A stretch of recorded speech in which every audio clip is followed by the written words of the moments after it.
Good morning. My name is Roger Butts. I'm the interim minister here at All Souls Unitarian Universalist Church. I wanted to say a word of welcome to each one of you. What an august crowd. What a beautiful gathering. Look around for a moment. This is evidence of what, yes, John, that's right. This is evidence of what Lee meant to this community. It's evidence of what the power of commitment and vision can mean to a community. And so we're grateful that each one of you is gathered today. I want to light this chalice, which is a symbol of Unitarian Universalism. Lee was a proud friend and member of this place for many years. May the light we now kindle inspire us to use our powers to heal and not to harm, to help and not to hinder, to bless and not to curse, to serve you, Spirit of freedom.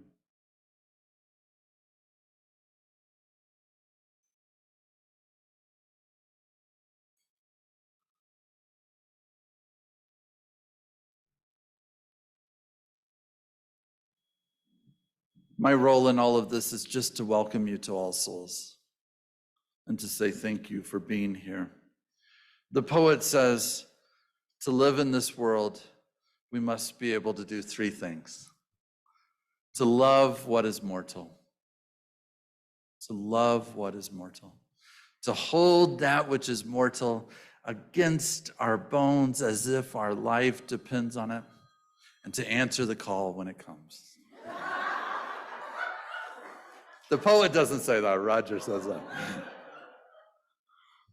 We're all called, we're all called, we're all chosen. The poet says, to live in this world, we must be able to do three things. To love what is mortal, to hold it against our bones as if our life depends upon it. And when the time comes to let go, to let go. It is never an easy task. And today we gather for understanding. We gather to celebrate this life, to honor this life, to be inspired to serve in the ways that we can serve, and to keep in our prayer and in our heart those who grieve the deepest. And so we have candles of joy and sorrow here, and I know many places do on a regular basis every Sunday. And so I want to just give one of these to Marlene real quickly.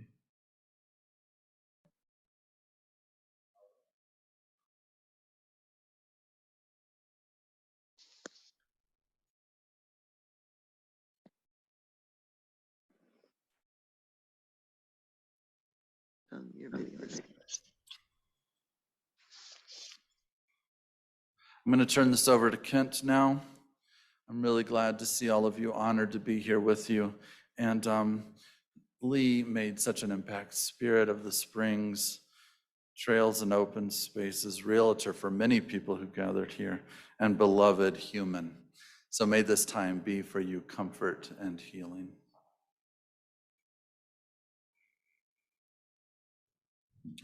Good morning, friends of Lee, friends of mine too.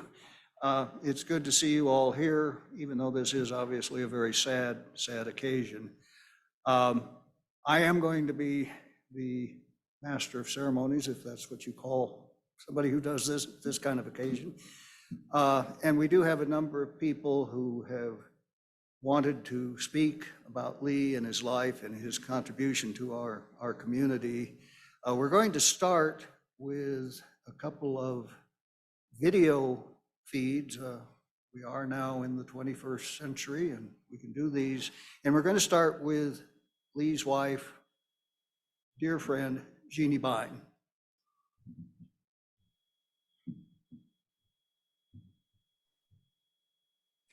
Hello, everyone, and thank you for being here. I am Jeannie Bine, a clinical psychologist in Bellingham, Washington. I have known Lee Milner for almost 21 years, and he was my husband for over 17 years. I debated about speaking at a celebration of Lee's life when I am still deeply grieving and processing this loss and the pros and cons of our life together. But, well, here I am. Lee was an intensely passionate man. I keep hearing the word persistent regarding him. When he wanted something, he threw himself into getting it using multiple tactics. That is how he wooed me. Besides our strong attraction, I was very impressed with his love of nature and what he was doing to save open space. Being a spiritual nature lover myself, I appreciated Lee's sensing of oneness with nature and his ability to feel energy. And this was something we shared. We loved the same music and art and colors and shared a political perspective. Lee believed that his environmental work defined who he was. He wanted to save beautiful places in nature so that they could be protected, shared, and cherished by all. His passion for the environment was an inspiration for many. He was instrumental in getting the tax passed to fund open space and purchases by the city of Colorado Springs, and so much more, which I'm sure his friends will talk about later. Lee was an idea man. He was always coming up with creative ideas. Sometimes the ideas were brilliant and with modifications really moved things forward. And more often they were busts, but that was okay, as he would just think of other ways to get what he wanted to accomplish. He was often obsessed by a political issue. Lee was knowledgeable of the bureaucratic system and often found ways to break through and make change, and that was his gift. As a geographic real estate broker, he knew about the lands in the Pikes Peak region. He made many wonderful friends who worked together as a team to accomplish the best possible outcomes. And he also made a few enemies, of course. He could be abrasive. He could be thick skinned when in a political fray, but extremely sensitive when his friends were upset with him. When he found his buddies on opposite sides of the fence on some issue, once it was resolved, he totally forgot that they had been at odds and still considered them friends like nothing had happened. Lee genuinely loved people and socializing. Most people were interesting and stimulating to him, and he often struck up conversations with strangers to hear their stories. This extrovert had more friends than anyone I have ever known. He stayed in touch with people from everywhere he ever lived or worked or played. Something that not many people knew about Lee was that the other side of his driving energy was his pervasive and growing physical fatigue. He took naps every day and hit the wall after some intense interaction. He said that when he was in school, he often fell asleep in class and needed a nap as soon as he got home. He was motivated to find the easiest way to accomplish something to not use up too much energy. Lee was always very concerned about being comfortable so that energy wouldn't be wasted by being uncomfortable. Early on, he was given the nickname Mr. Comfortable. As he grew older, his jolts of energy became fewer and riskier. I think his bursts of energy were from a determination to get as much done in the limited amount of time he had as he could. He chose to make a living as a real estate broker, which was a roller coaster boom or bust kind of job at which he could choose his own hours and rest when he needed, but drive intensely when necessary. According to Chinese astrology, those born in 1947 were called fire pigs. With Lee, that tells what he was like when his energy was up. He sought out and often stirred up excitement to keep himself stimulated. Can you imagine what it was like to be married to such a person? Along with the fatigue came anxiety and denial. Unfortunately, he did not take care of his health. I have so many wonderful memories of our conversations and the adventures we had. We loved to travel and have new experiences. He shared many places in southern and western Colorado and in the western United States with me. I reintroduced him to traveling outside the US. Together, we went to Greece, Italy, Scotland, England, Mexico, Canada, New Zealand, Tanzania, and Ethiopia. He did most of the planning for transportation and accommodations to be sure that we would both be comfortable. I took care of Lee in the last year and a half of his life after he was diagnosed with metastasized prostate cancer. I tried to help him have a peaceful, comfortable spiritual transition. His last words to me were, "You are the love of my life." That touched me deeply. He was the love of my life. And again, thank you all for being here to honor Lee.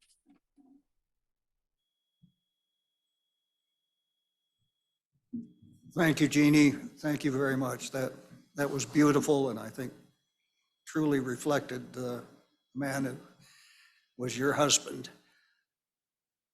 We're going to move on and do a little bit of Lee's pre-Colorado life, and the next speaker also will be by Zoom, and is Irene Scheinbaum, who was a childhood friend of Lee's. So here is Irene. Hi, everybody. My name, as he said, is Irene Amy Scheinbaum, or as Lee called me, Irene or Reenie. Lee and I live 2 driveways away from each other in our beloved community, Usonia, near Pleasantville, New York. My sister Ann and my parents and I built and moved into our house in 1949, and the Milners did the same in 1952.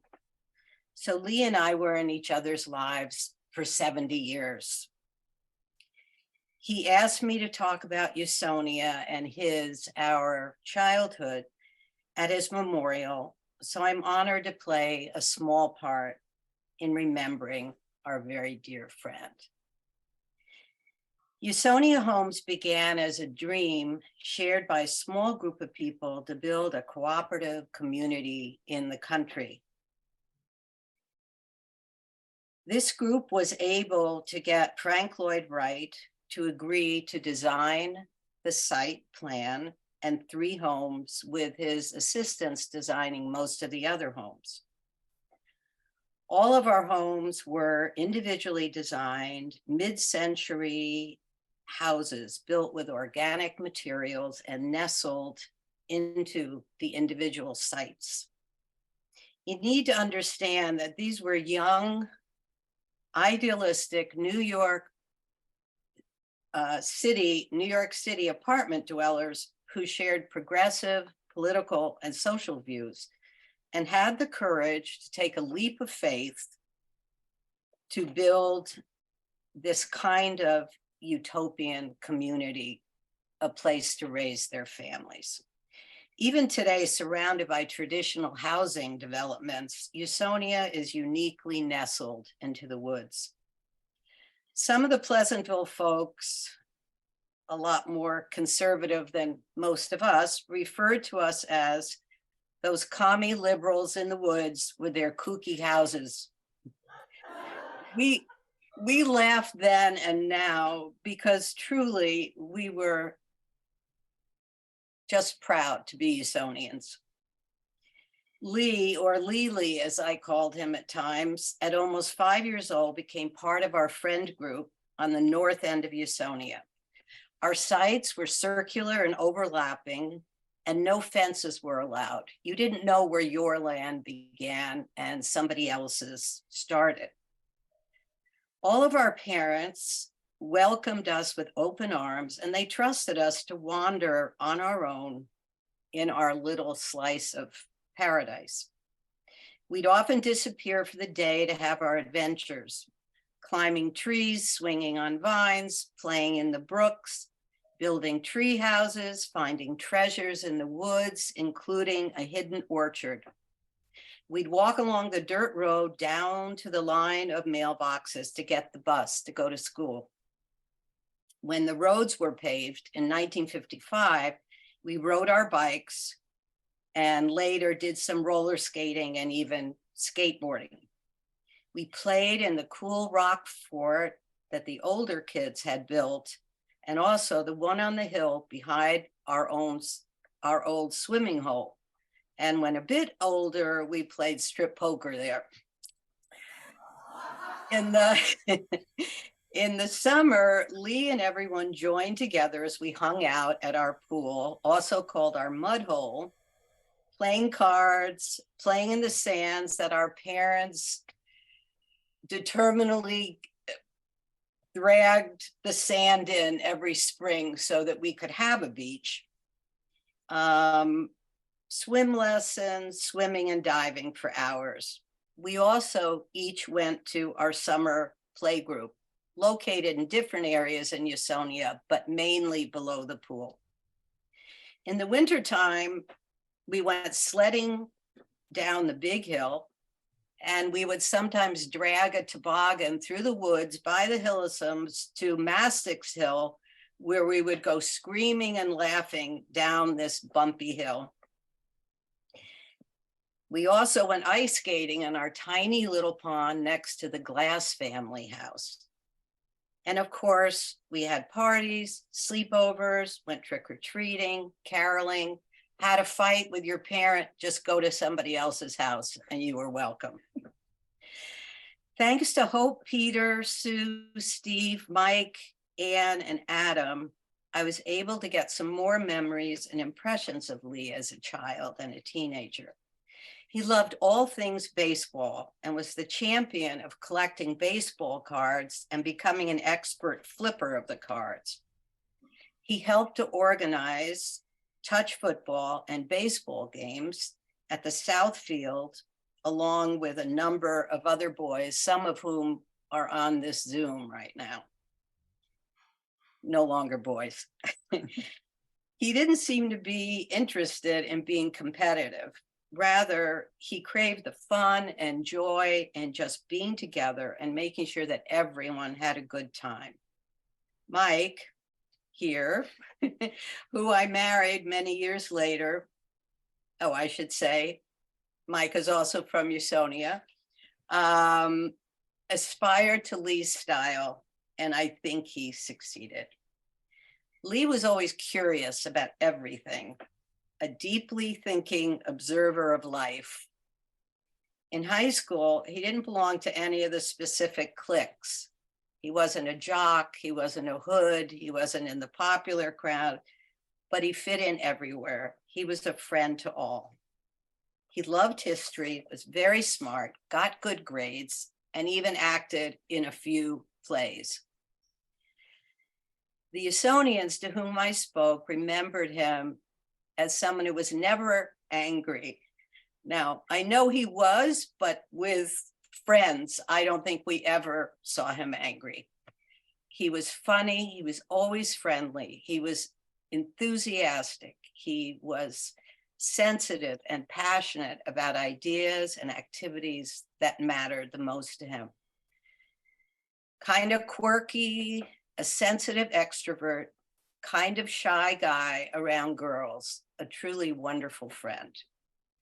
He and Peter, who were childhood best friends, went on long drives in Jim Anderson's MG with the top down on all over New York State.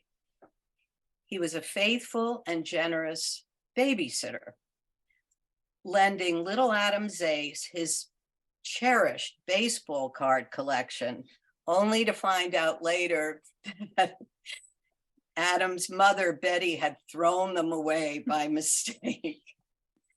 I'm sure he was angry inside, but he never got angry at Adam.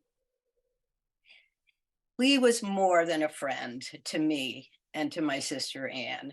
He was one of our big brothers, together at home, in school, and at our Ethical Culture Society Sunday meetings. We talked a lot, especially after his cancer diagnosis, about what a special and unique childhood we had been lucky enough to share. We grew up feeling loved, accepted, encouraged, and protected. Usonia is in all of us, in our values, politics, treatment of others, our outlook on life. And as we look forward to our next Usonia reunion celebration this summer,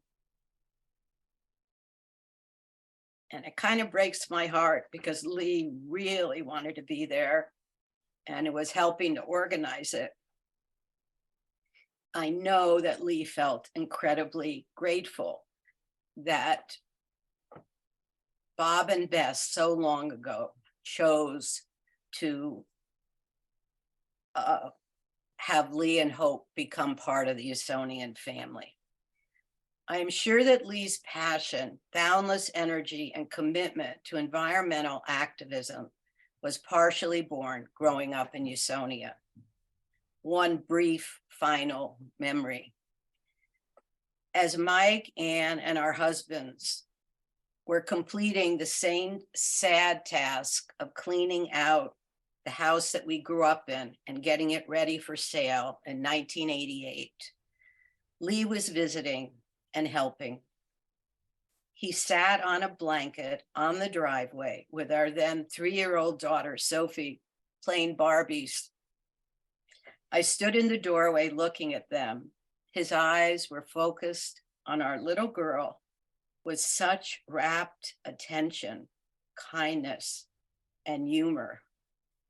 This is the Lee I will always treasure and remember. Thank you. Thank you very much, Irene. Let us move on to what I would call Lee's next incarnation.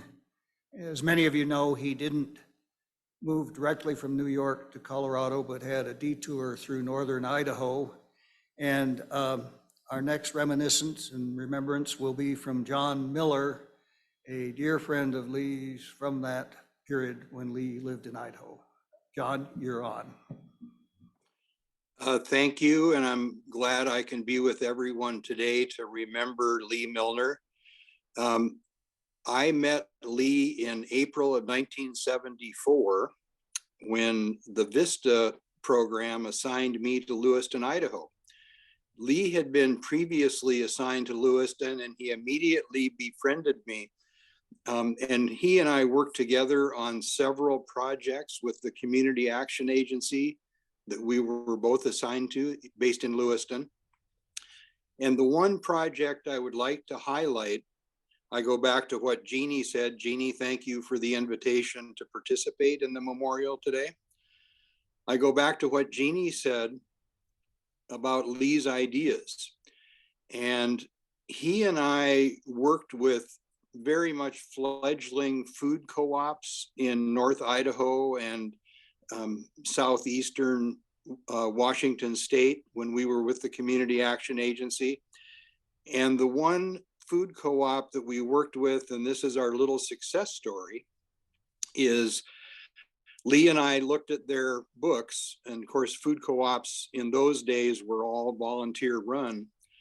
We looked at their books to see how we could help them with a mini grant from the Community Action Program with OEO funds, Office of Economic Opportunity Funds.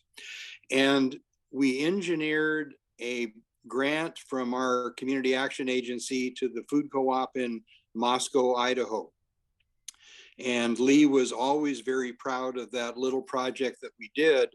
And for anyone who may not know, Lee went on to get a master's degree in geography from the University of Idaho at Moscow. He and I worked for a good part of 2 years on various programs with the Community Action Agency, and I did want to highlight the Moscow Food Co-op. But what I want to share with folks is my memories of outdoor activities and in some ways outdoor adventures with Lee. And he and I had only met in April of 1974, and by the summer, by July of 1974, he and I were in a group of people floating down the Snake River through Hell's Canyon in an 11-foot raft.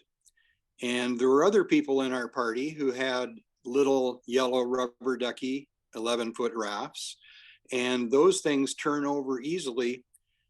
For people who may be familiar with running whitewater rivers, the Snake River was flowing at over 40,000 cubic feet per second in July of 1974. And it was a tremendous trip that we took in 1974. And Lee and I stuck together for some other trips. And not to be boastful, but in 1975, we floated down the premier whitewater river, really in the lower 48 states, the Middle Fork of the Salmon and the main Salmon. It's a 200-mile trip. And Lee and I used the same 11-foot rubber ducky in 1975 on that trip. And then a couple more outdoor activities, and just Lee and I were on the first one, which was a backcountry ski trip into the Eagle Cap Wilderness south of Joseph, Oregon, up in the Wallowa Mountains in the winter of 1975. And we only tented on that trip, but we found that there were cabins at the lake basin that we went to up in the mountains, and located the owner of one of the cabins, who was very generous and sent us the key. So in the following winter of 1976, we took a few friends and were able to stay in the cabin up at Aneroid Lake in the Eagle Cap Wilderness. And that was really a nice second year trip that Lee and I took, and could share that with some other folks. After my wife and I moved to Bellingham, and I come to you from Bellingham as Jeannie does, we didn't see Lee for many years except very sporadically.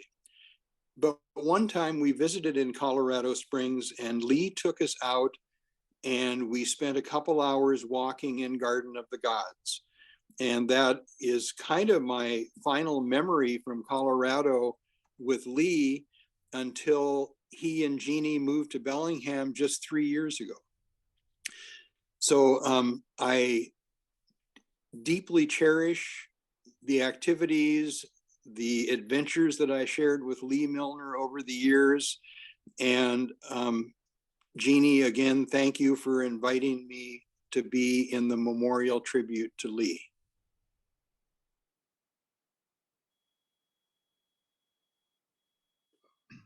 Thank you very much, John.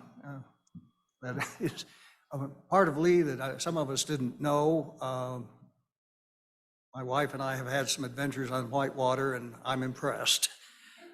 We're now going to move to Lee in Colorado Springs, which is where I first met him a quarter of a century ago. And let me just say a couple of words. We moved back here after I retired from the federal government, and immediately got involved in something called Saving the Stratton Open Space and TOPS. And in the process of that, we met Lee, and I think he was a key player on the TOPS working committee when we were successful in making the Stratton Open Space the first TOPS open space acquisition. If you go on for the next 25 years, every TOPS property has Lee Milner's fingerprints on it. He was a passionate, tireless advocate. I think I'm correct in saying he spent more months, more years on the TOPS working committee. He did 3 separate tours.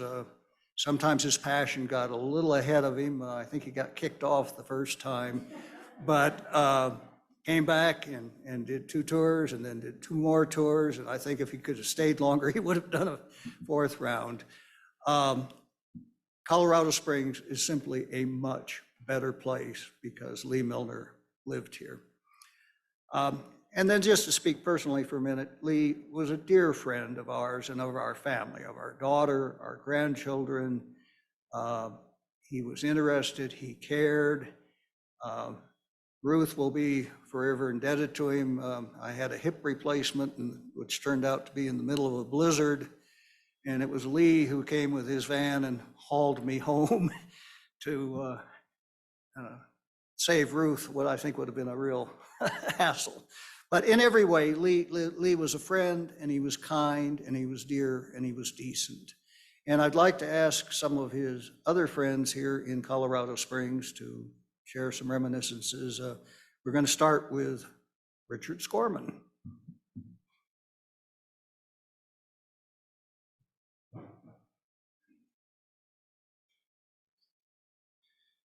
Thanks, Kent, and everybody who spoke before.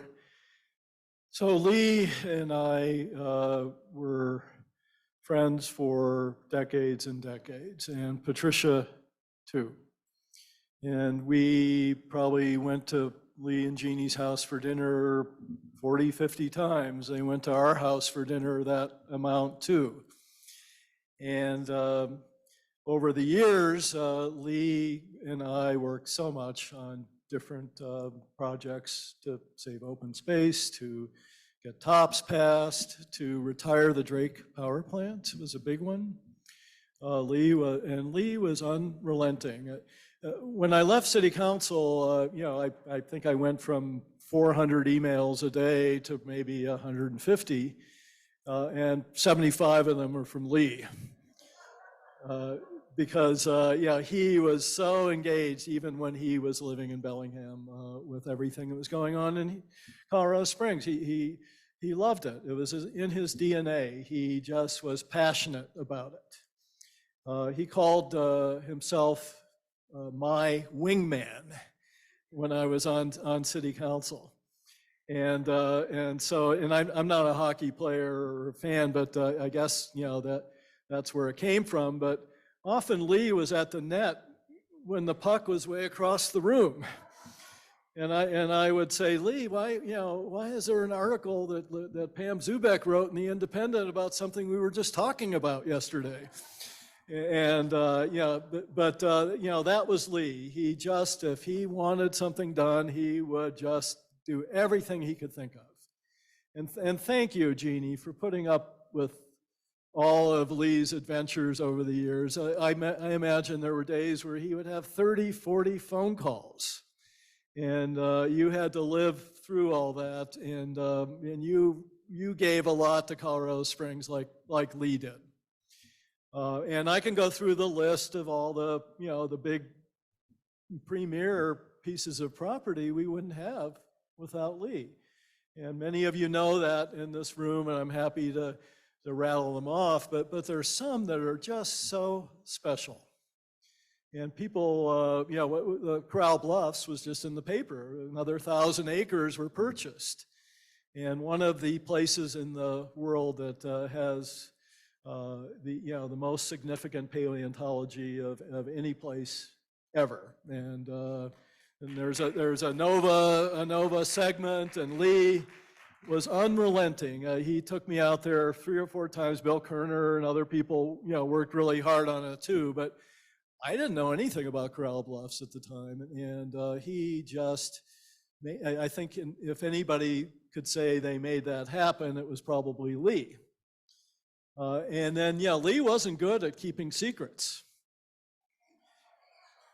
So I would tell him things in confidence because he needed to know, but sometimes I would go, ooh, I'm not sure if I should, but he kept one secret. And that I knew, and one other person knew, was Red Rock Canyon. There was a developer, he put $1 million into pre-development. It was going to be 3,000 homes and a 27-hole golf course and a resort and, a huge, big development that nobody else could really enjoy. I even had a secret trip down to Santa Fe to try to make sure that we had some trail access. Lee knew and I knew that we had to sell them water, and they left their option on the property because they couldn't get water. And then Tops was able to go in, and Sally's here. We had a vote on council, a 5-3 vote, and but think about thousands of people that enjoy that. And we have Lee to thank. And I'm really going to miss him. Patricia too. He was like his family. He was like an old, a brother that you fought with sometimes. But what a wonderful man, and what a gift to our community he gave. And I'm going to miss him. I keep having phone calls in my head with him. We're trying to find somebody to run in District 3, and what would Lee? Would Lee know somebody? But anyhow, thank you all for being here today. And I'm looking out in this room, and many of you have done so much for this community too. It just it tears me up to know what we've all accomplished. We have so much to be proud of. Thank you for letting me speak.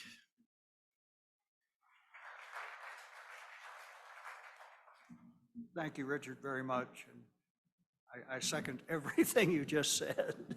Our next speaker is another longtime and dear friend of Lee's, Marcy Morrison.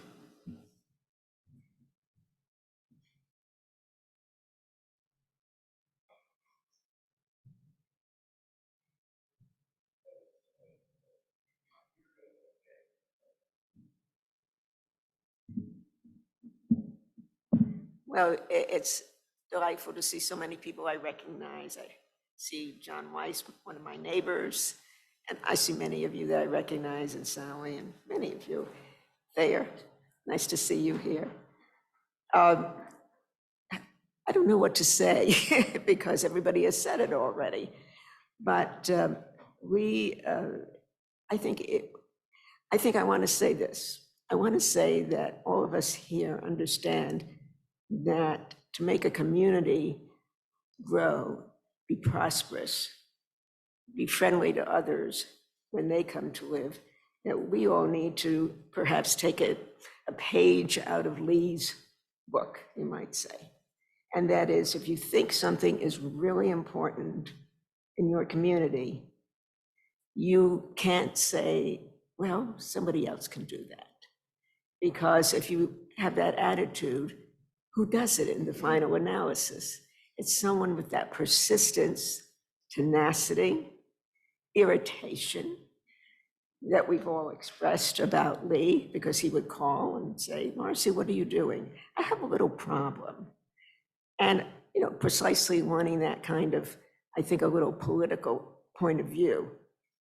But I think that's what, listening to everybody here, I would just want to say that all of us who have done much in this community already, that we continue to reach out to other people who come to this community, and our early birds, you might say, in terms of involvement. We need to engage them as Lee used to engage us, whether we wanted to be engaged or not. I would say to my husband, Howard, guess who's on the phone? I can tell, it's Lee. And he said, do you want to speak to him? And there were times when I'd come back from Denver and think, no, I really don't. But I knew what he had in mind, and it's true. Whenever we live right near the Red Rocks open space, and that was done with the help of people like Lee and others. I knew about I remember the 26th Street landfill. That was Red Rocks, folks. Just let's not forget that was Red Rocks. When we lived there, and people said, well, where do you, and someone was visiting us in Manitou, they'd say, well, how do we find you? Because they didn't know where Manitou was. And I said, have you heard of the 26th Street landfill, where you take 24 out in that direction? And what a wonderful tribute to people, all the people who worked on that project, and the scare of having another Broadmoor next. Sorry about that, Thayer. Having another type of Broadmoor. There would never be another Broadmoor. But I mean, that was the kind of things that Lee worked on with a lot of other folks in the community. But we needed that kind of push, that kind of, we're going to get it done. And that effort made a lot to me and to the town that I still live in.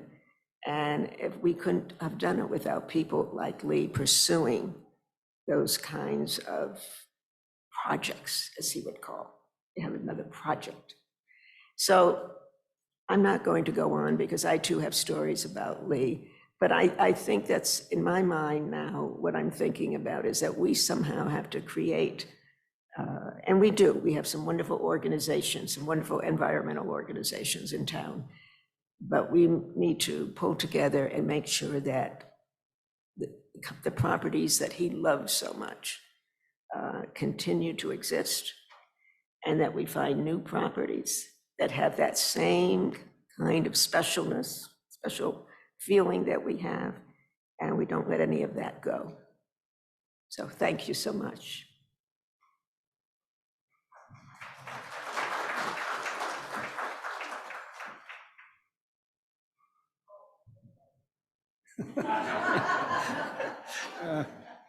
Thank you, Marcy. Another person who's very much a part of Lee's story here is Bill Kerner. And one of my favorite memories with Lee and Bill, sitting on a chairlift with Bill, trying to work through some kind of open space problem at the point, and saying, we better call Lee. And so, Bill, tell us about Lee.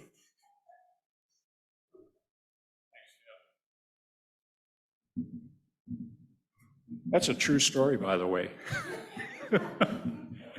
Well, I first met Lee, 87, I think, and off and on. But in 2000, we really got together and talked about our background a little bit. And Lee lived in adjacent to Pleasantville, I understand. Well, guess what? My aunt taught Spanish at Pleasantville High School. And Lee said, oh. And I said, well, Lee, did you take Spanish? And he said, yes.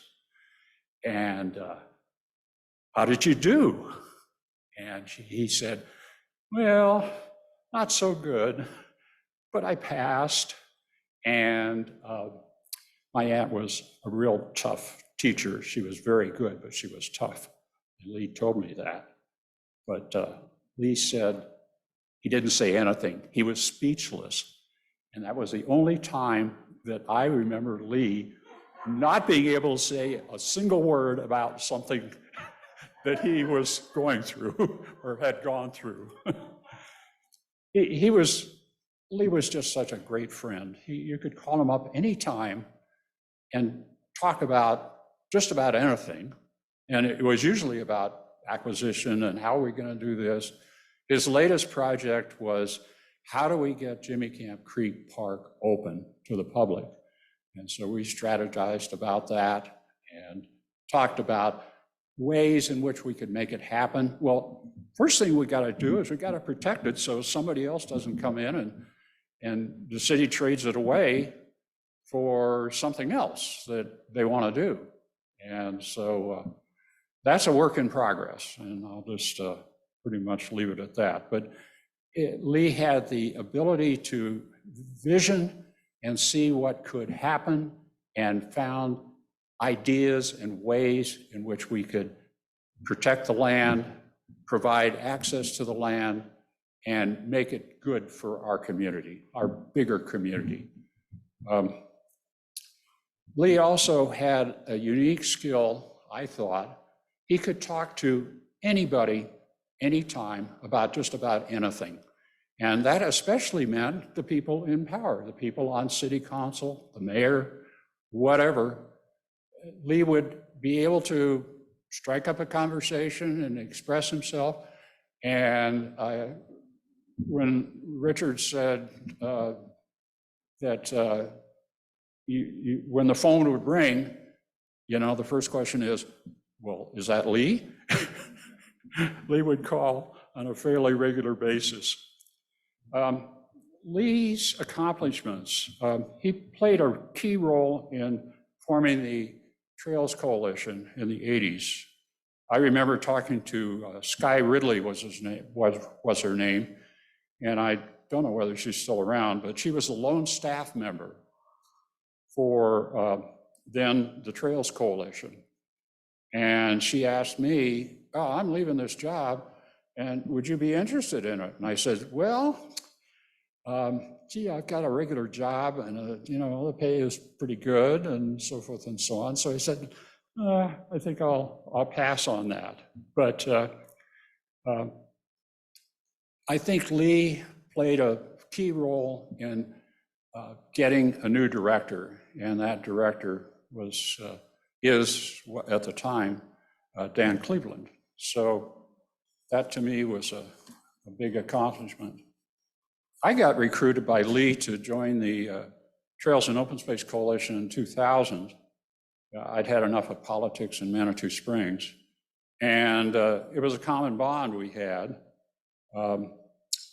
to engage in the bigger community. And so he said, well, why don't you apply for the TOPS Working Committee? And I said, sure, why not?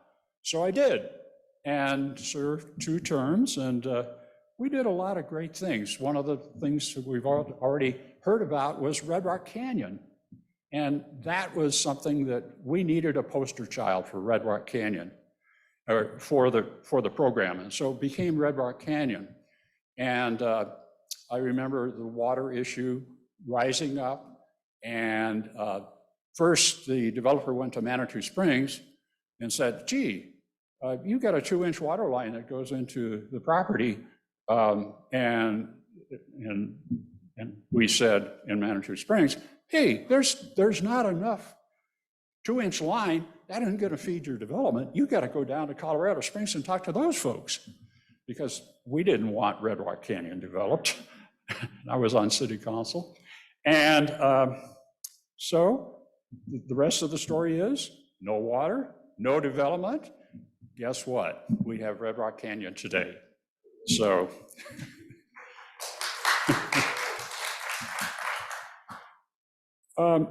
another very interesting project was the fight, I'll call it that, to preserve Corral Bluffs. And there was a great deal of concern about that development, because we knew about the paleontological value of it. It's been looked at by the paleontologists for years, and they've been down there and heavily engaged, and it needed to be preserved. And Lee was a lead person on accomplishing that. He knew who owned the land, Randy Case, and got a hold of Randy and said, hey, you need to sell this to the city. And it was rather persuasive. So Randy did. And so the rest is sort of an ongoing history. We're still acquiring property. I would say the TOPS Working Committee and the city out there, and It's a work in progress, but by golly, we're going to get there. And we're going to get Jimmy Camp Creek connected to Corral Bluffs open space one of these years. And I hope it's not years, but a year or two. Now, I don't know how we're going to do it, but Lee would be figuring out a way to get that done and talking more to Norwood about that. They hold the key to this particular connection. And I think we just need to fight for it in a very gentlemanly and womanly way to be able to accomplish that goal. It's very important, I think, to the east side and provide recreation capabilities for people on the east side. And Lee was all in on this. In fact, we talked at length about, why can't we open Jimmy Camp Creek Park tomorrow? I said, well, Lee, there's a problem. We don't have access other than a measly agreement with Norwood to open and close the gate and be sure you lock it when you leave. And but there's been several events out there, and so Lee, I think, played a key role in, shall we say, talking to Norwood in the way Lee had the ability to do so that this property could finally become open to the public. And that's a work in progress. I sort of have taken that on as something that I'm working with the city on, and hopefully we can make it happen. One accomplishment that Lee had, and Kent referred to it, I think, very well, Lee is probably the longest and will ever be the longest serving member of the TOPS Working Committee. He, first term, it was a little rough for him. And so he went up for re-election to the committee, and Mary Lou Makepeace, the mayor at the time, said no. And Lee wasn't used to hearing no. But Lee persisted. He was persistent. He came back again and got appointed for, I think, at least 2 more terms. And he, I think, will forever be known as the longest advocate or person to be appointed and served on the TOPS Working Committee. I regard that as one heck of an accomplishment that he was able to do that. And he had a direct effect on how we are today, the progress we've made, and the joy and happiness and excitement that he has been able to create for all the people in this room, really, everybody that is here. So, and Lee was just a great friend. There was not a moment that I felt that Lee was a little bit, a little getting too far ahead of himself. And so I tell him, and so we talk about it, and he would come to the conclusion, yeah, maybe you're right, and we'll take it this way. Well, now I think Lee is in peace. And just to sum it all up, we're forever thankful for the great work that Lee has done for all of us in our community. Thank you.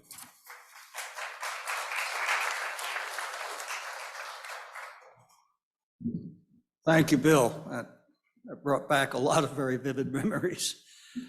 One of the things that I think has sort of been a sidelight here, but very definitely a part of the Lee story, was what a political animal he was.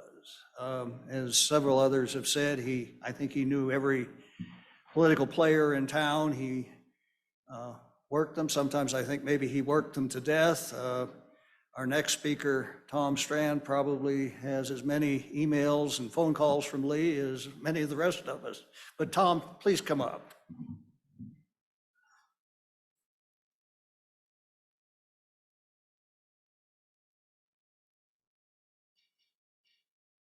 No young people coming up here, you notice that? Well, it's a sign of the times. Well, hi Lee and Jeannie and And Sister Hope, I'm honored to make some comments on my relationship with Lee Milner. And it's really probably a lot less than many of you. I came back after I retired from the Air Force in 2005, and shortly after met Lee Milner, and he got me involved with Trails and Open Spaces Coalition. And I was the treasurer on Trails and Open Spaces Coalition with Susan Davies there. And we really got to know each other so well. He and I, for years, would meet monthly to walk in the Palmer Park area. We would hike together in Palmer Park. And I'm the 8th speaker, so, you know, in a batting order, usually the 8th batter, you either put down a bunt or you hope for a walk, so don't expect much from me. Anyway, you know, Lee Milner and I would talk about people like Yogi Berra and Mickey Mantle and Elston Howard and how much he loved the Yankees and about his baseball card collection. But he would always want to leave me with something that we could do better on the board of directors for utilities. Tom, when are you going to close Drake? And when I got on that board in 2015, and we had people on there like Keith King and Merv Bennett, we made a decision in 2015 to close Drake not later than 2035. And here last year in 2022, we closed Drake. And that is a tribute to something that, you know, Lee Milner worked on and he was so passionate about, as been mentioned by many of the other speakers. It was sort of interesting because I went back and thanks to Richard Scorman, I had an opportunity on the 3rd of December, which was the day Lee Milner passed, to call him. And I called him at 11 o'clock our time, and I got to talk to him for about 6 minutes. And it was wonderful. And he said he was feeling good. And he knew the decision that he had made. And it was my honor to get to talk to him. And he said, Tom, I appreciate our friendship. And that's what we've heard today about Lee Milner, was friendship and how devoted he was to this community. And in my word, the outdoors. And so, you know, I went back and I looked at, and I know many speakers before me have mentioned how much he calls and emails and texts. But between the ones I still have, between 31 December of 2020 and August 16th of 2022, I have 182 emails from Lee Milner. And that doesn't include phone calls.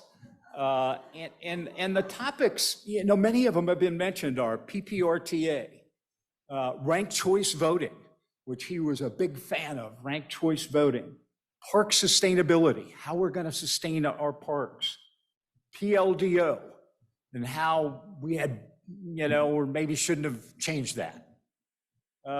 Tabor, you know, he wanted to talk about Tabor and how that affected us. Jimmy Camp Creek, which we've talked about, and its regional park, Corral Bluffs. You know, just he talked about the Jacob study that we did in many of these emails that I captured. TOPS, we've talked about his, you know, his devotion to TOPS. And we know on Tuesday at our regular meeting, we're going to have our first vote at City Council on, I don't know if it's TOPS 2 or TOPS 3, but the extension of TOPS for another 20 years. And I suspect that is going to be on the ballot in April, and I hope it passes. And we're all excited about that. Of course, Red Rock Canyon, Widener Field. He had emails about Widener Field and what that was going to do. He talked about juniper trees because his outdoorsness was, you know, so incredible. And so, you know, God bless you, Lee. You made a difference not only in the city, but all of our lives, and especially those that are able to come to this memorial for you. But I want to leave you with something that, since we hiked and walked through Palmer Park, I want to leave everybody with the fact that, you know, we've got a Palmer Park group that are the guardians of Palmer Park. And, you know, they essentially, you know, they meet quarterly. Their next meeting is going to be Next week, on the Martin Luther King Monday, which is the 16th, and it's 9 a.m. to 12:30 a.m., and they're going to have 3 groups, these guardians. One are just trash pickups. One are picking up dog waste. And the third group is going to do trail maintenance. And so, you know, Lee, you have made such a difference. The guardians are your part of your legacy. You know, you are going to be remembered, at least in this community, forever. And we thank you for your service and your dedication and the fact that you never gave up. Thank you.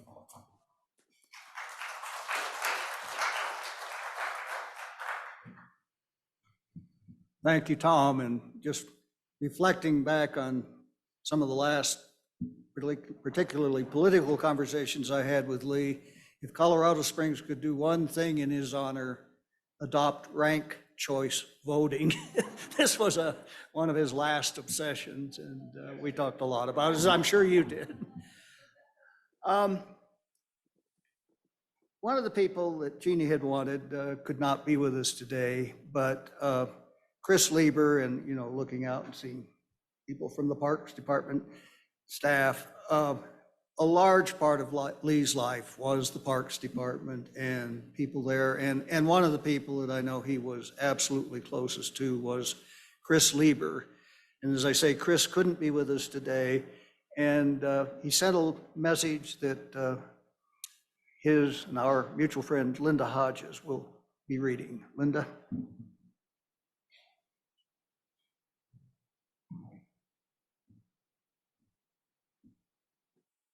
Thanks, Kent. I'm privileged to be channeling Chris Lieber today, who's out of the country, but wanted to send his thoughts of gratitude and remembrance.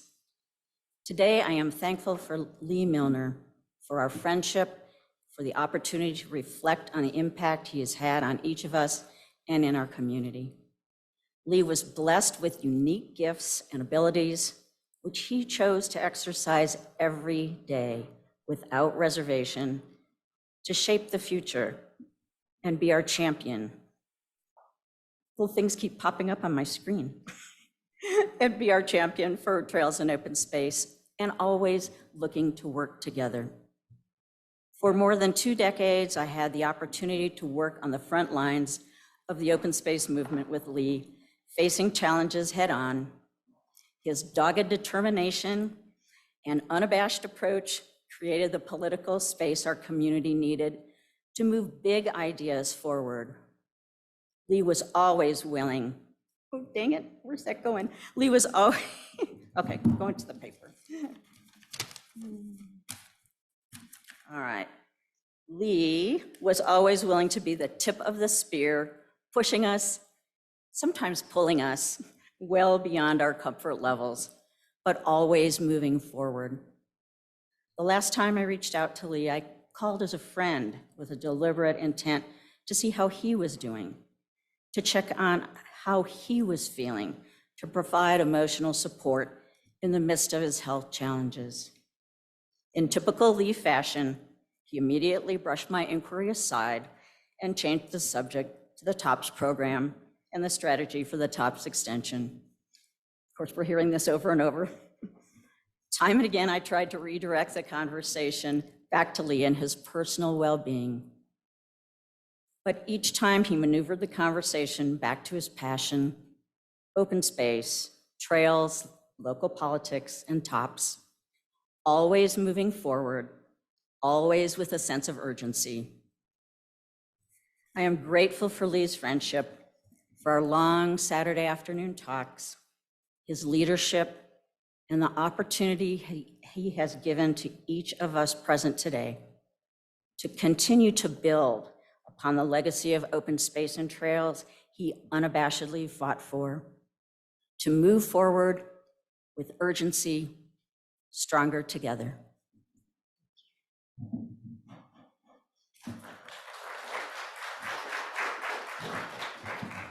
Thank you, Linda, and thank you, Chris. We actually are moving along on this agenda. We have a couple more speakers. And the next person I'd like to ask come up is Corey Sutala, who also had some very long and intense dealings with Lee. Corey?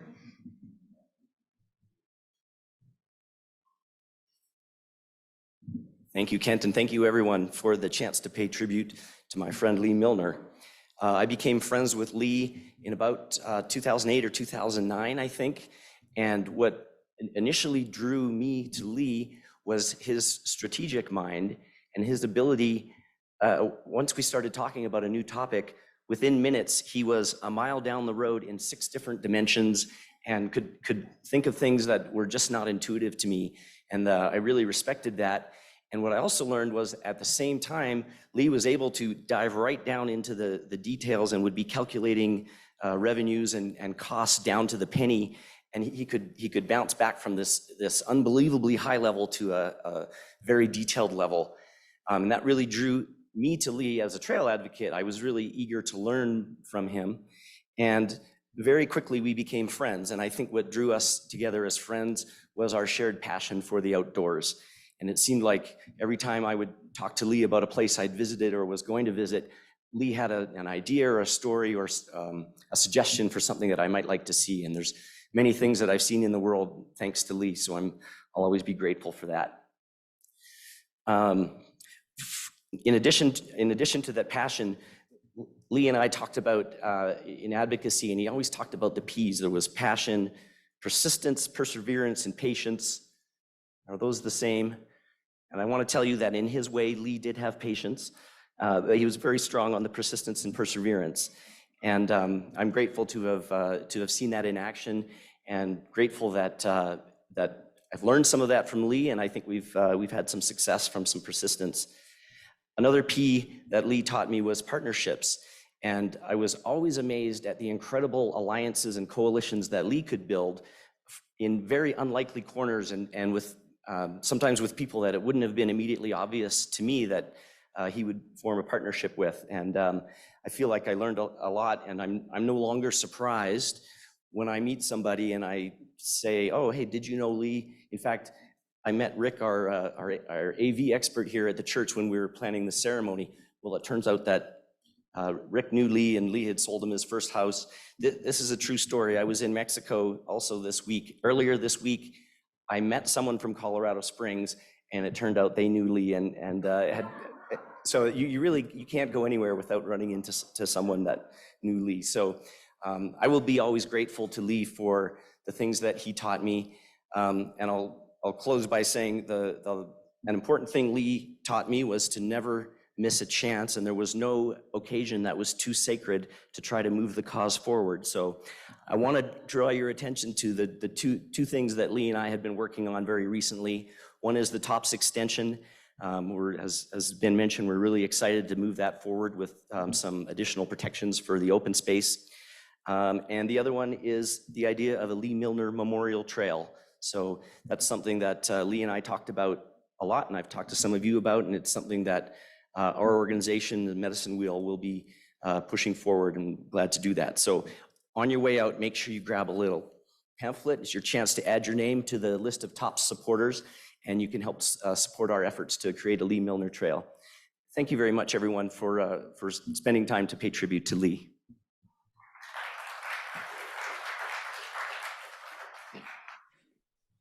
Thank you, Corey, and certainly sign on to a Lee Milner Trail. I think it would be totally appropriate. We're going to go back to the Zoom for just got a couple more speakers, but to sort of summarize again the whole Lee Milner life and story, we have Lee's sister, Hope Sobey, and she'll be coming on in the Zoom. Hope. Here I am in my kitchen. Firstly, I want to thank all these Colorado Spring friends for organizing this wonderful memorial. It's a great honor that not only I appreciate very much, my husband and my 2 children, Rebecca and Brendan, who are here watching on Zoom from their respective places. Lee was always so proud of being involved in his work in organizing the bike trails and the open spaces in the springs. And before he, someone's trying to tell me something. Can you hear me okay? You can hear me, okay.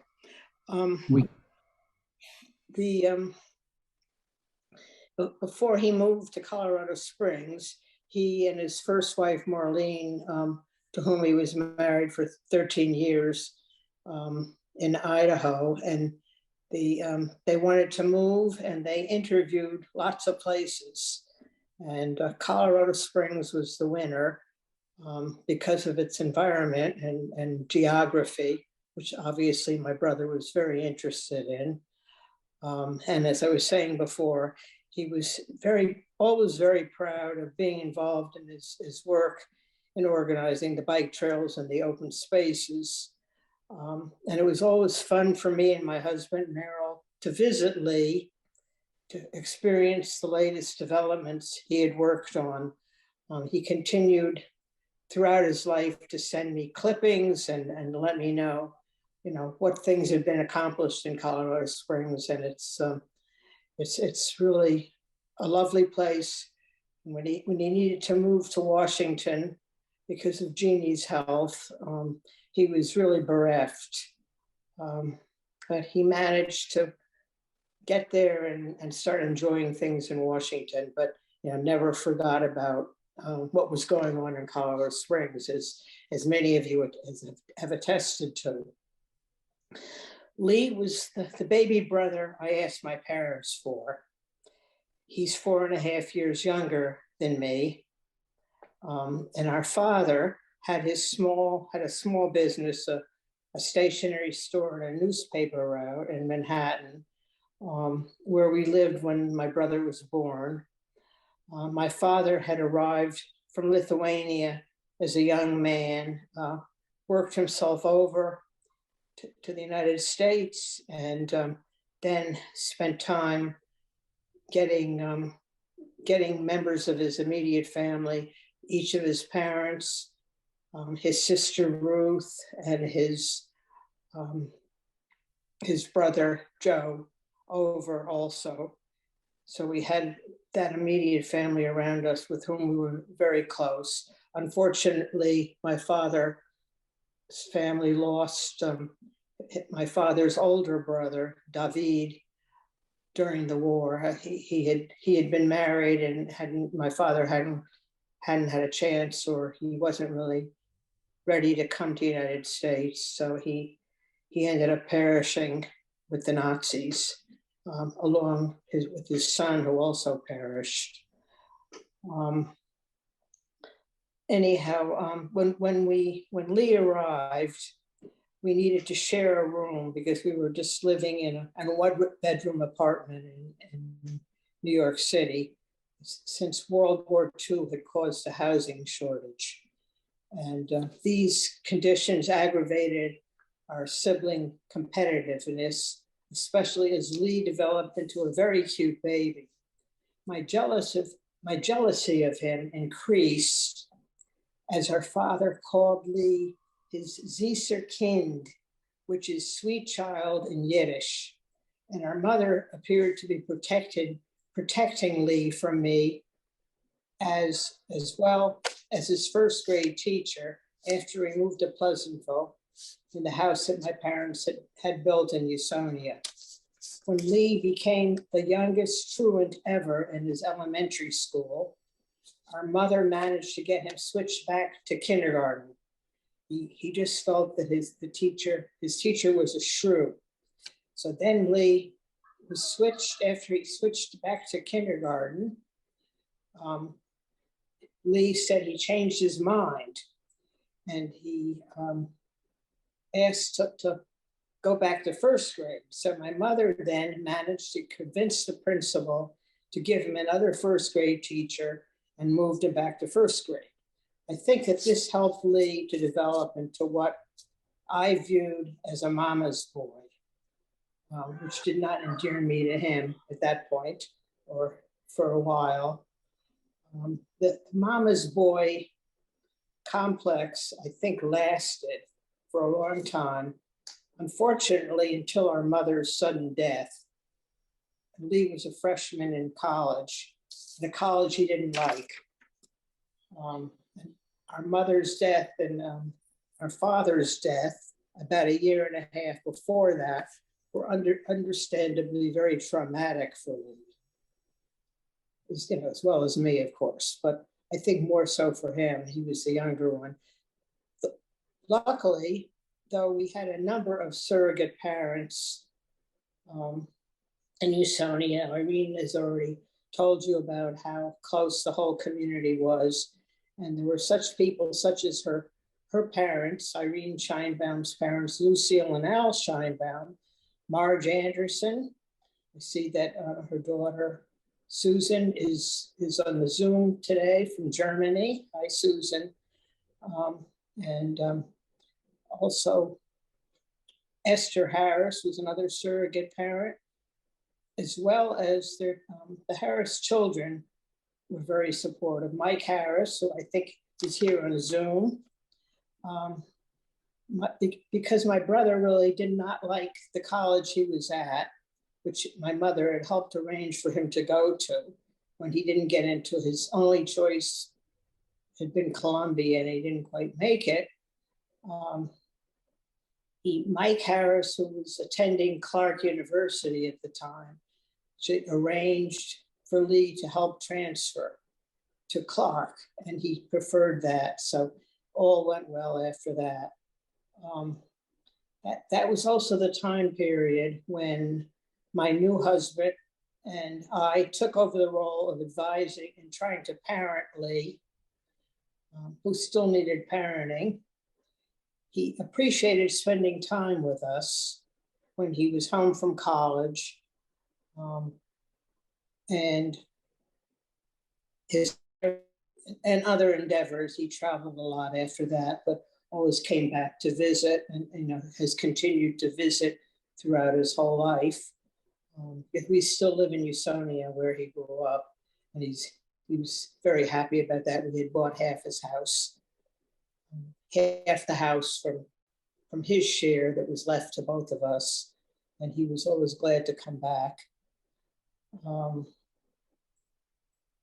And he fit in well. He fit in well with our two children, Rebecca and Brendan, and we have all remained close ever since.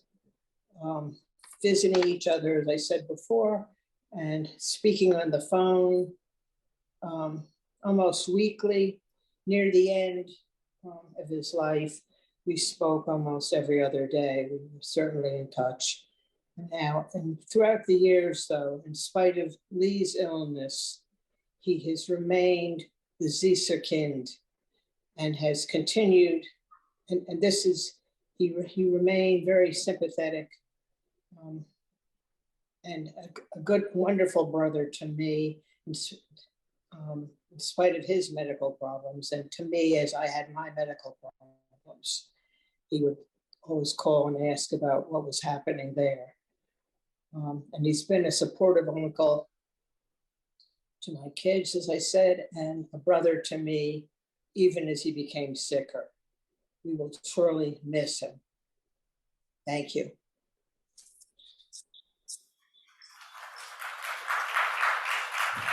I don't have to Thank you clap. very much, Hope. And we've come to the end of the remembrances. I know that the emeritus pastor here at the church, Ellen Johnson Fay, would like to say a few final words, and then I'll wrap us up. But Ellen, please come up.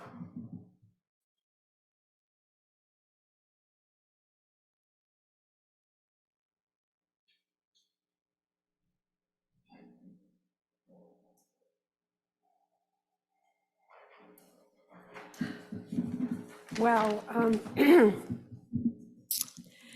thank you all for being here.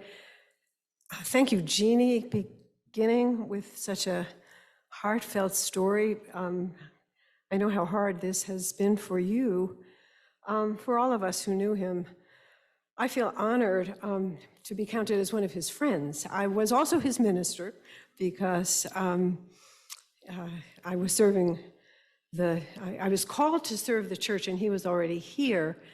And so the one little story I want to share, because it's a story that no one else has shared, about the real estate side of Lee, which is how the way he helped us to find the home we love in Old Colorado City.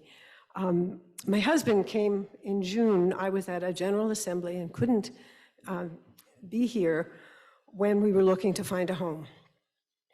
And Barry called and he said, "We found one, it's just great." And he described it to me and it sounded wonderful. Should I sign for it? And I said, "I trust you, go ahead." And I got there 2 days later and I got to the house and it was like, ooh, I didn't imagine this. It needs a lot of work. And Lee, the side of him that a lot of you didn't experience, you kind of said, was patience. He said, "So Ellen, let me show you around. I will show you the different houses that we looked at that might meet your needs." And it was, okay, Lee, I get it. And thanked him enormously. And it turned out that we have found one of the best houses that we could have ever imagined. It needed a little work. And Barry was kind enough to agree to do that. Lee would explain to me that, he wasn't religious and he didn't go to church much. And we would get together hiking, as many of you have described. When he wanted to see the Garden of the Gods again, he'd say, "Ellen, do you feel like going for a walk?" And he took us to Palmer Park.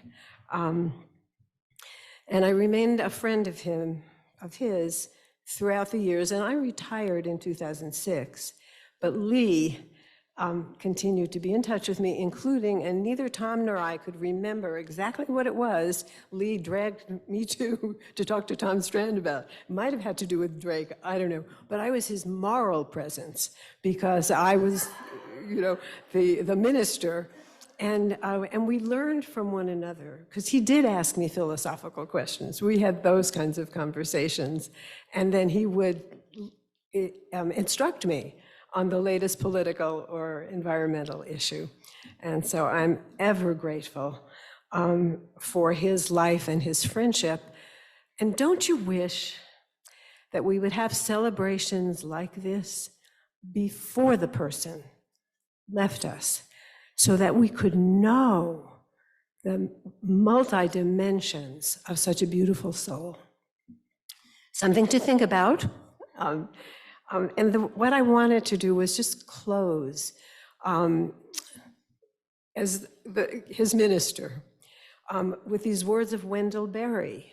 And some of you may know poet, philosopher, farmer, environmentalist Wendell Berry, who cared so much for the earth and the land. And he wrote this as a little piece of a longer poem, and it's for one of his best friends. He goes free of the earth. The sun of his last days sets clear in the sweetness of his liberty. The earth recovers from his dying, the hallow of his life remaining in all his death leaves. Radiance knows him. Grown lighter than breath, he is set free in our remembering. Grown brighter than vision, he goes dark into the life of the hill that holds his peace. He's hidden among all that is and cannot be lost. And as long as we live, he lives on in us in memory, and we are challenged to fulfill the wishes he had for all of us. Blessed be.